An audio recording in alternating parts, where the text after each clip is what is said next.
A federal courtroom, one voice raised, one reputation shattered, and one woman who refused to flinch. Judge Ronald Beck slammed his gavel so hard the wood cracked beneath it. His face flushed, his tone venomous. "You dare lecture this court on economic truth," he snapped.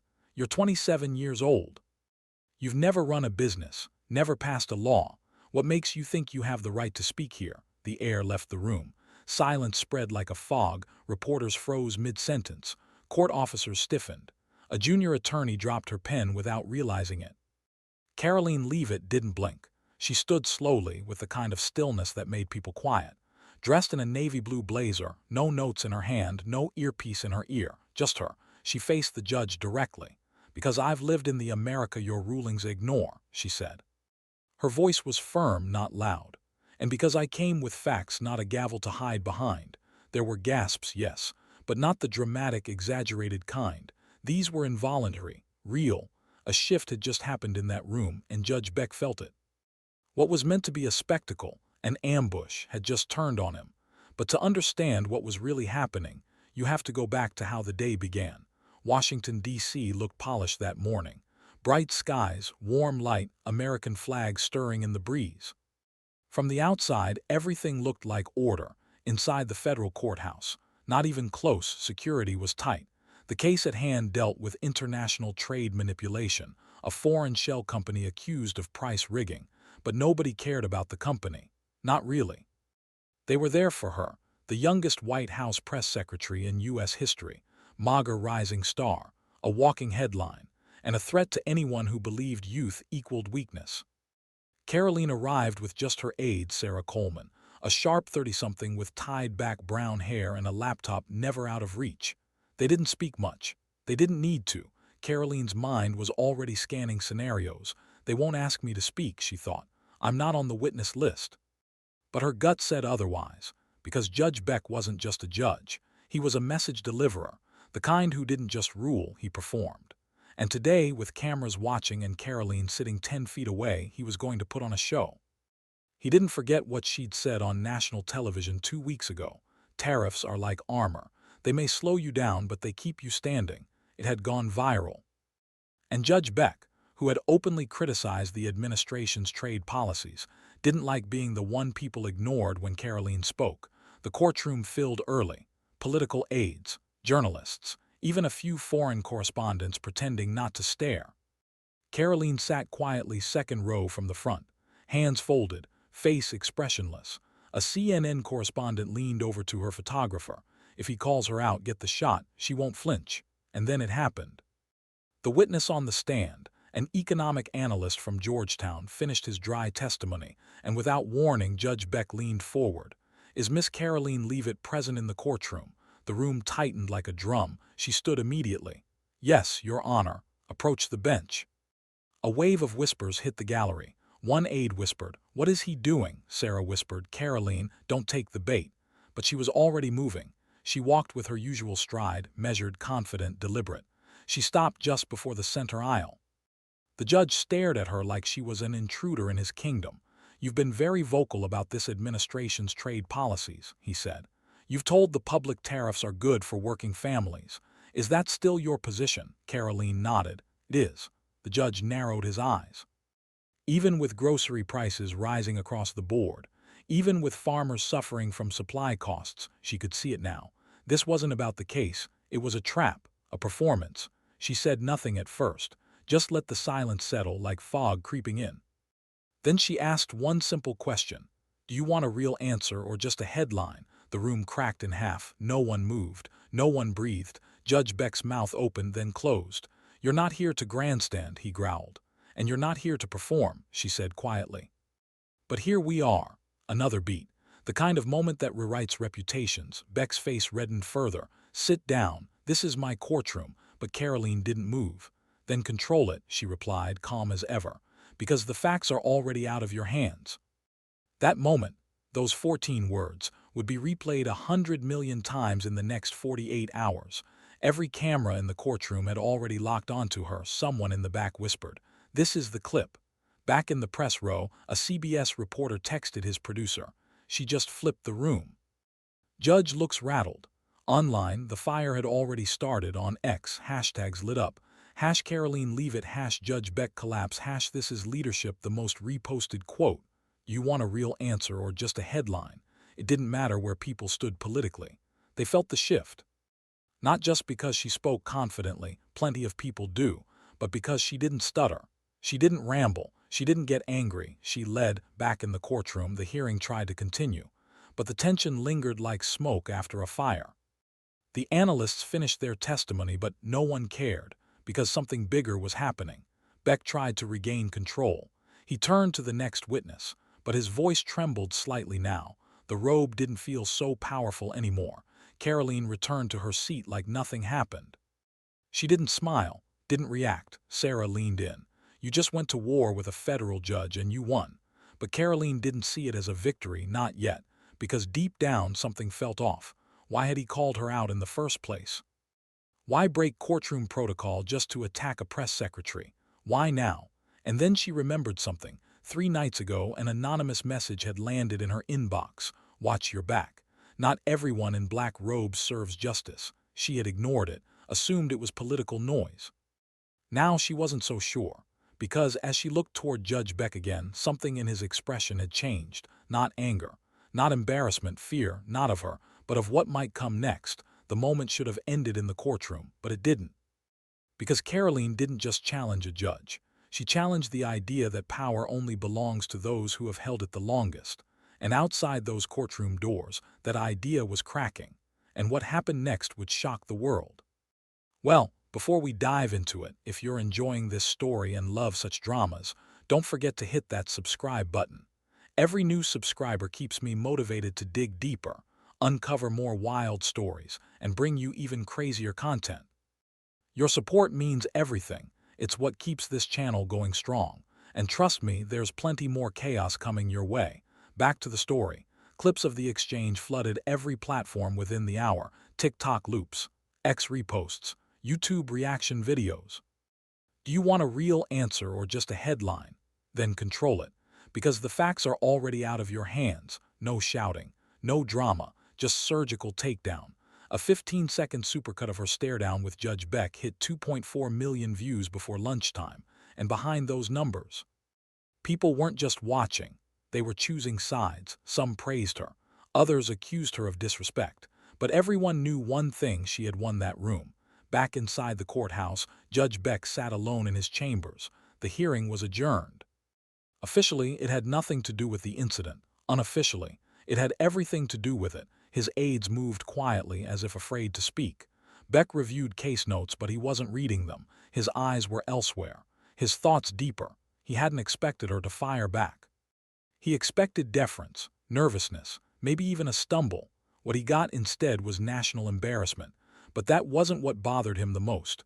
What bothered him was that she didn't flinch. Back at the White House, Karoline watched the footage play silently on her office screen.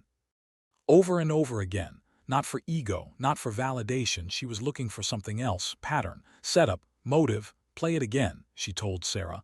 They watched as Beck leaned forward, already aggressive, before saying a single word. The way he gripped the bench, the prepared tone. Sarah caught it first. He knew you'd be there. This wasn't spontaneous. Karoline nodded. It wasn't a judge losing control. It was someone trying to make me lose mine. She stared at the paused frame, Beck's face mid-sentence. He had been waiting for her. That night, cable networks ran with the headline, Press Secretary vs. Judge, was the courtroom used for politics? Even liberal analysts, no friends to Trump's administration, were cautious. She stayed calm. That's what made it dangerous, one said. Another, if the judge was trying to make a statement, it backfired. But the real damage was happening in places Beck never watched: comment sections, live streams, group chats. Dozens of clips began to circulate, not just of Karoline but of Beck, old footage, past rulings. Snippets of him cutting off conservative attorneys, quiet whispers of bias. Some of it was nothing, but some of it wasn't. The next morning, Karoline's inbox lit up with a message marked confidential, internal referral, no name, just a subject line: Beck's connection to the Langdon report. Attached, a scanned memo from a closed trade commission meeting 3 years ago, a private discussion where Beck had lobbied against Trump's early tariff proposals before they were even law. He wasn't just biased, he had history. Karoline leaned back in her chair. He's not just angry, she murmured. He's compromised.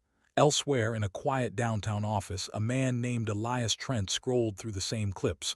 Trent wasn't a journalist, not officially. He was a fixer, a finder of stories too dangerous for headlines. He worked with no title, no signature. But when corruption threatened to surface, he knew who to call. And right now, he was watching Beck unravel. He made one phone call to Karoline. They met in a quiet, glass-walled cafe in Arlington. Karoline wore sunglasses. No security. Trent brought a single folder. "I'm not on your team," he said. "I've exposed both sides." Karoline didn't react. "What do you have?" He slid the folder across. "Beck's retirement fund," he said. "It's been quietly growing thanks to a consulting relationship with a trade law firm in Chicago." Karoline opened the file. Inside, account transfers, email chains, a direct connection between Judge Beck and a lobbying group working to repeal the tariffs she'd spent months defending. That's when it clicked. This wasn't about her. It was about silencing the one person defending the policy threatening their bottom line. Back at the courthouse, Beck sat in his chambers watching his own name trend for the third straight day. But it wasn't admiration.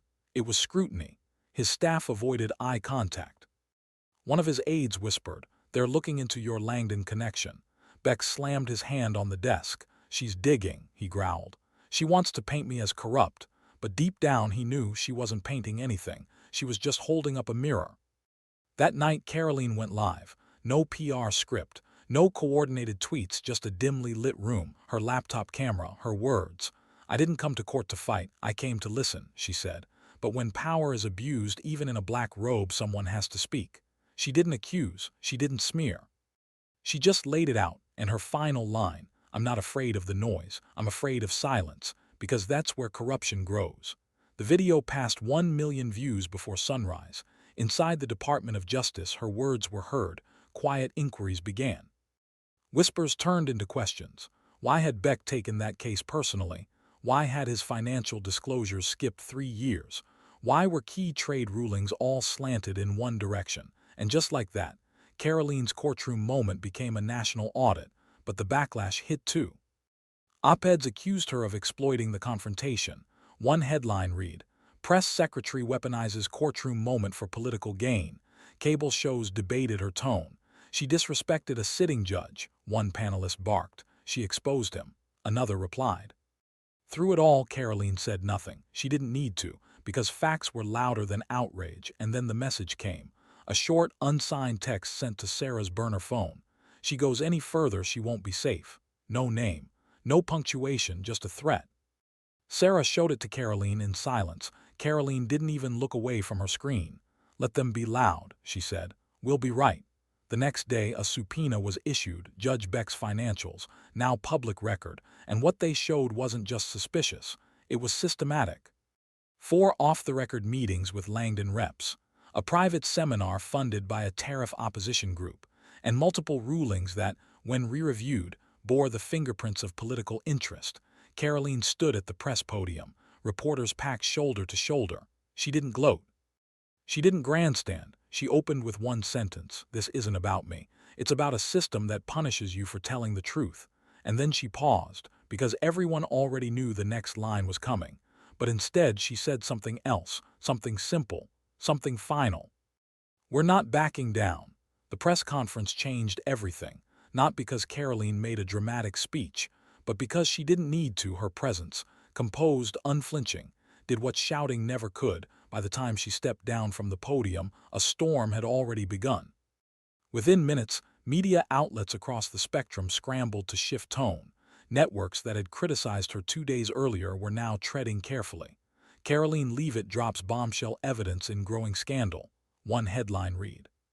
Another, "Did Judge Beck compromise his courtroom to protect trade lobbyists?" But Karoline wasn't watching headlines, she was reading names, because the documents Elias Trent had given her, those quiet, damning files, weren't just about Beck. There were signatures, blind trusts, redirected political donations, names she recognized, names the public didn't.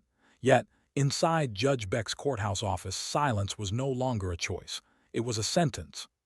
He sat hunched, scrolling through coverage of Karoline's press conference. lips pressed in a line so tight it barely looked human. The clips were everywhere. The questions had begun, and the network he thought protected him was suddenly very, very quiet. He called his longtime contact, Senator Martin Cade. Cade didn't answer. Then he called Langdon Partners' legal team, straight to voicemail.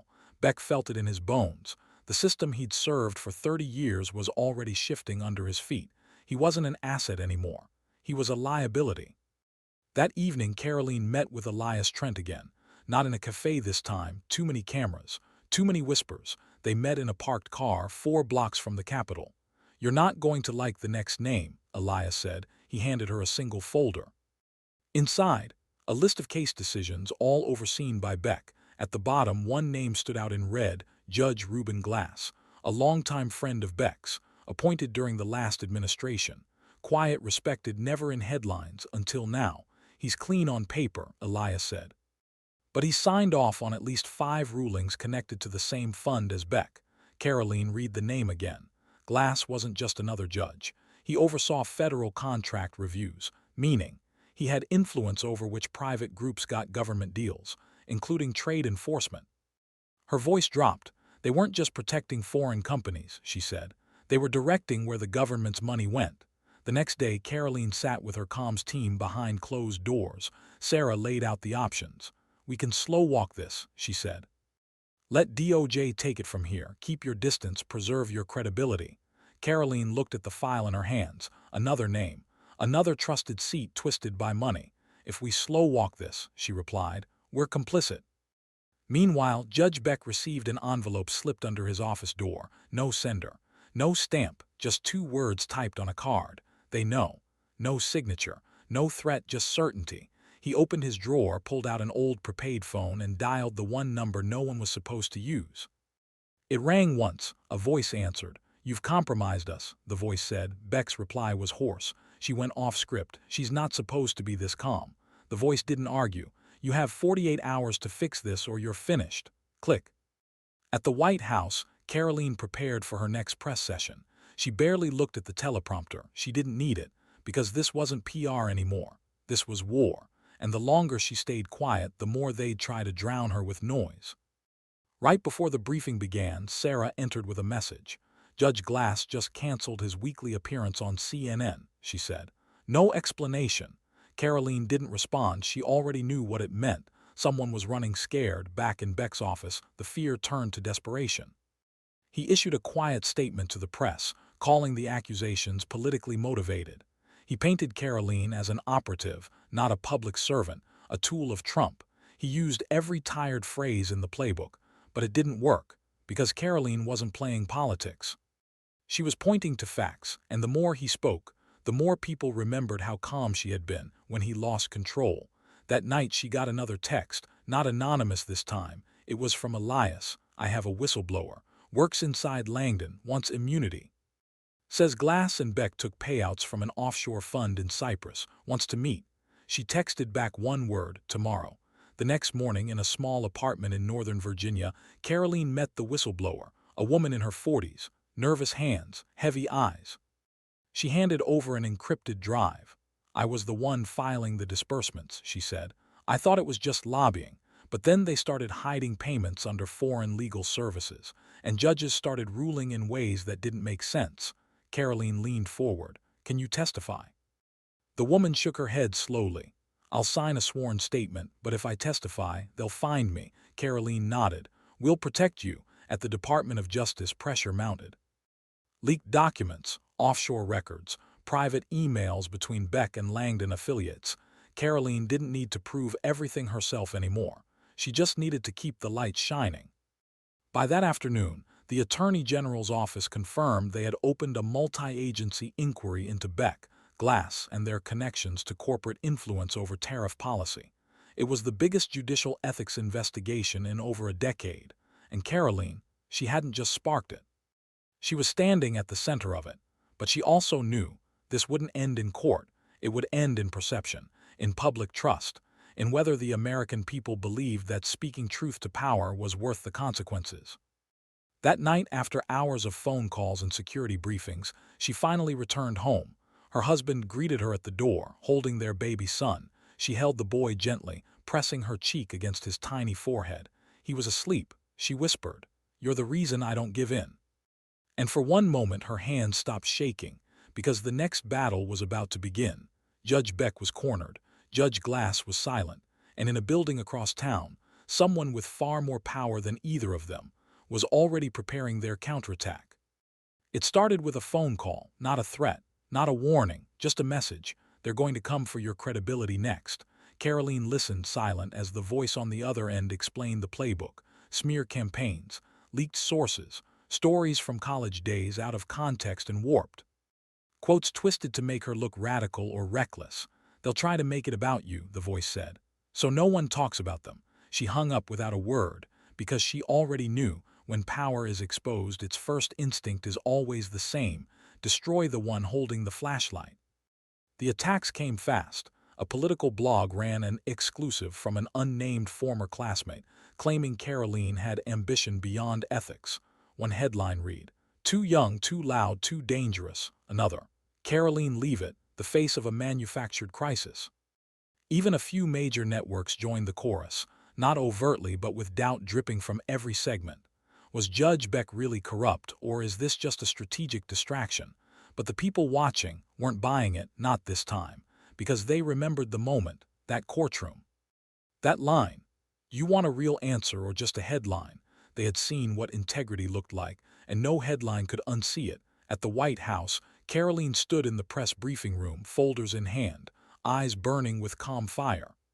Sarah whispered from the side, "They're pushing hard." Karoline didn't blink. "Then so will we." She stepped up to the podium and opened the folder slowly. "This is not about personalities," she said, voice steady. "This is about patterns." She held up a document, a bank transfer. From Langdon International to a consulting firm tied to Judge Glass's brother-in-law. Then another. A series of internal memos showing how rulings favorable to foreign manufacturers had come down 1 week after closed-door meetings between Beck and Langdon executives. And then her final blow. "The same people attacking me in the media are funded by the same donors behind these firms." Silence in the room, flashes from cameras. One reporter cleared his throat but said nothing. Karoline looked up. "I don't care what they say about me. I care what they've been doing behind the curtain, and it ends now." That night, someone broke into Sarah Coleman's apartment. Nothing was stolen, but papers were disturbed. Her laptop was left open, files rearranged. Karoline showed up in person. Sarah tried to brush it off. "They want us off balance." Karoline shook her head. "No, they want us to stop." But it had the opposite effect. They filed an immediate report, then doubled their security and tripled their media reach, because if the smear tactics had started, that meant the truth was getting too close. At the Justice Department, subpoenas rolled out like thunder: Beck, Glass, Langdon CFO, even 2 former clerks who had quietly left their posts with NDAs signed. And behind it all, whispers of someone else, someone bigger. Someone pulling strings from far enough back that no fingerprints were left. Karoline met again with Elias Trent, this time in a secure government building. He placed 3 folders on the table. One was labeled Rothschild. She frowned. "Senator Rothschild?" she asked. Elias nodded. "He's been the shadow." Meetings with Langdon. Emails to Beck flagged in cyber review. Even a staffer who worked for Judge Glass for 6 months. Karoline sat back. Rothschild wasn't just a senator. He was the head of the committee overseeing federal contracts. Meaning he controlled who got what, and how. Karoline stared at the folder. "We go public," she said. Elias looked up. "You sure?" "They slapped me once," she said. "They're not going to do it again." The press conference was set for the next morning, but the machine moved faster. That night, a video was leaked, blurry, shaky. Karoline at a private fundraiser 2 years ago. She was caught mid-sentence joking with a donor. Something about draining the court swamp with gasoline. It was clearly edited, cut, pasted, stripped of context, but the headline ran anyway. "Leavitt calls for political firestorm on judges." She watched the clip in silence. Her husband stood behind her, arms folded. "They're scared," he said. She nodded slowly. "I want them to be." At 8 a.m., she walked into the White House briefing room. Reporters waited, some with pre-written questions meant to distract, discredit, deflect. Karoline walked straight to the podium. "I know what video you've seen," she said, skipping introductions. "And I know how edited it was. But I also know what's real." She paused, then held up a new document, wire transfers between Langdon and a shell company located in Cyprus. That same company then funded Rothschild's PAC, just days before Beck issued a ruling that killed a federal tariff, and then she dropped the final file. This, she said, is an internal memo from Rothschild's aide, scheduling a meeting between Langdon's lobbyists and Judge Beck. Off the record. Silence, reporters stunned. You want to talk about gasoline, she said. Let's talk about who's been lighting fires behind closed doors for years. The media tried to reframe it, but they couldn't, because within hours, the DOJ confirmed it was expanding the investigation to include Senator Rothschild and his financial links to judicial appointments. Social media erupted. #expose Rothschild, #courtroom corruption, #stand with Karoline. The tide wasn't turning. It had already turned. That night, Karoline sat at home for the first time in days, her son asleep upstairs, her husband reading quietly beside her, and she allowed herself something rare: silence, not fear, not fatigue, not strategy, just quiet. Because she knew the hardest parts were still ahead. But something had changed. She had started this story as a press secretary. Now she was the face of something much bigger, a woman who refused to sit down when power barked, who never raised her voice, but raised the stakes, and who wasn't afraid to keep going, even if the system wanted her gone. They thought the scandal would die after a few days, that Karoline's voice would drown beneath the weight of power, silence, and headlines crafted in boardrooms. But instead, it grew. Judge Beck had gone quiet. Judge Glass was on leave. And now, Senator Rothschild, once untouchable, was under federal investigation. His team denied everything, called it election season sabotage, brushed Karoline off as a mouthpiece with a megaphone. But behind closed doors, Rothschild was rattled. Because he knew what she had: bank records, meeting schedules, an email chain that never should have seen daylight, and worse, a whistleblower from his own staff was scheduled to meet with investigators by the end of the week. The fuse was lit. And there was no putting the fire back in the matchbox. Back at the White House, Karoline reviewed her press strategy with Sarah. This next move, it's not just about exposing him, she said. It's about protecting every witness who stands up. Sarah nodded. We've got names. And we've got dates, but after this, Karoline didn't hesitate. They'll try to bury us in lawsuits and noise. Sarah paused. And threats? Karoline looked up. They've already tried that. Later that afternoon, Karoline's security detail intercepted a suspicious package sent to her residence. No explosive, no poison, just a single printed headline from 2 years ago. America First Tariffs Spark Global Trade War, and across it, in red ink, this is what you're fighting for. It was a psychological play meant to shake her, confuse her, maybe even guilt her, but it only reminded her why she couldn't back down. Because this wasn't about a headline, it was about who got to write them. Meanwhile, Rothschild's defense machine roared to life. Leaked stories about Karoline's high school suspension, anonymous tips about her time working for Trump, old email drafts suggesting she once doubted tariff strategy in early campaign meetings. Divide and distract, Sarah muttered, scrolling the smear content. Karoline sat silent, hands folded. They're not fighting the truth, she said. They're fighting the woman who told it. That night, Karoline received a video call request from Elias Trent. He didn't look good, pale, stressed. They found my source, he said, the whistleblower from Rothschild's office. Karoline sat up. Is she safe, physically? Yes, but she's scared. Someone leaked her address. She's moving out tonight. Karoline's eyes narrowed. Get her to me. We'll protect her. Elias shook his head. She won't come now. She's backing out. A pause. She's afraid the system will win. Karoline didn't flinch. Then we remind her that sometimes one voice is the system. The next morning, Karoline did something no one expected. She walked into the press room and named the whistleblower, not to expose her, but to protect her. She said her name, said she was brave, said the government had failed to keep its own staffers safe from political retaliation. She didn't wait for permission. She made it public, because she knew one thing: corruption thrives in the dark. But when the light's too bright, it has nowhere left to run. Across the city, Senator Rothschild watched the press conference in silence. His chief of staff whispered, "She forced our hand." He nodded slowly. "Then we go all in." That afternoon, Rothschild filed a formal motion to censure Karoline. Cited abuse of public platform, interference with judicial matters, and disruption of Senate oversight. It was political theater, no real bite, but it was meant to send a message, back off, or be dragged through hell. That night, Karoline sat with her son in her lap. She didn't look like a press secretary. She looked like a mother watching the ceiling, wondering if she was doing the right thing. Her husband sat nearby.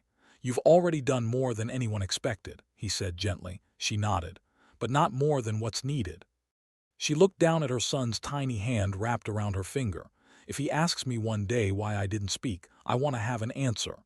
The next day, she did what no press secretary had ever done. She requested to speak on the Senate floor, not to grandstand, not to accuse, but to testify. The room was half empty when she began. Cameras rolled. The nation watched. She told the full story calmly, clearly, and without a script. Judge Beck's outburst, the financial trail, the shell companies, the whistleblowers, the threats, and the silence. Her final words echoed off the marble walls. "This isn't about left or right. It's about right and wrong. And if we can't call out corruption when it wears a robe or a Senate pin, then we don't have a justice system. We have a costume party." Some senators rolled their eyes. Some looked shaken. And outside, millions watched and stood up. The next morning, DOJ announced an official subpoena for Senator Rothschild's personal accounts. He responded by canceling all press events and disappearing from public view. Judge Glass resigned without a statement. Judge Beck was suspended pending trial, and Karoline, she didn't claim victory. She didn't post a selfie. She went back to work, because she knew this wasn't the end. This was a warning to everyone who thought power protected them from consequence. She had been the target. Now she was the fire. The city felt different now. For weeks, Washington had whispered about Karoline Leavitt, sometimes in praise, sometimes in fear, often in anger. But now it spoke with a new tone, respect, because she hadn't just survived an institutional assault. She had exposed it name by name, bank by bank, ruling by ruling, and she never raised her voice, never broke, never blinked. Senator Rothschild resigned under pressure. The investigation had reached his private accounts, and the evidence was too strong to spin. Judge Beck faced an ethics trial set for the following month. Judge Glass stepped down quietly and vanished from public view, and the Langdon lobby firm dismantled in a single week. Karoline didn't gloat. She didn't dance on the rubble. She simply stepped back to the podium one last time. "I wasn't supposed to speak," she said. "Not in that courtroom, not in that way. But when the system shows its cracks, you don't ask for permission to tell the truth. You shout it through them." She didn't name names. She didn't need to, because everyone watching knew. She hadn't just pulled back the curtain on corruption. She burned it down. Back in her office, Sarah dropped a stack of letters onto her desk. "Over 1,000 in 3 days," she said. Karoline opened a few. Some were from young women in law school. Some were from factory workers in Wisconsin. One was from a retired judge. "You reminded me what justice sounds like," it read. Not loud, just unshaken. Karoline sat back and finally allowed herself to breathe. For the first time in weeks, she wasn't preparing for a press ambush. She wasn't combing through legal filings or coordinating witness protection. She just sat still, grounded, alive. But she knew the silence wouldn't last, because justice isn't a single battle. It's a war of endurance. A week later, the president asked her into the Oval Office. He thanked her for her courage, for holding the line, for turning a personal attack into public reform. He asked her if she planned to stay on as press secretary. She smiled softly. "I think it's time to write my own story," she said. He nodded. "You already have." Karoline didn't vanish from public life. She returned home for a while, held her son, cooked dinner with her husband, sat on her porch without cameras watching. But when the headlines faded, the legacy didn't. A new ethics bill was drafted bearing her name, the Leavitt Transparency Act. It passed with bipartisan support. DOJ began a full audit of judicial appointments tied to lobby money, and within months, 3 more judges quietly resigned. She never once went back to that courthouse, because she didn't need to. She had already left her mark on the walls, on the bench, and in the minds of every American who watched that moment unfold. But one story never made the headlines, the moment that sealed everything. A letter arrived with no return address. It was from the whistleblower. "You saved me. I thought the machine would crush me, but you didn't just stand for the truth, you stood for me." Karoline read it 3 times, then folded it quietly and placed it in a drawer, right next to the photo of her son in the courtroom hallway that day, because that was why she fought. Not for revenge, not for applause, but to make sure that when justice was tested, it didn't flinch.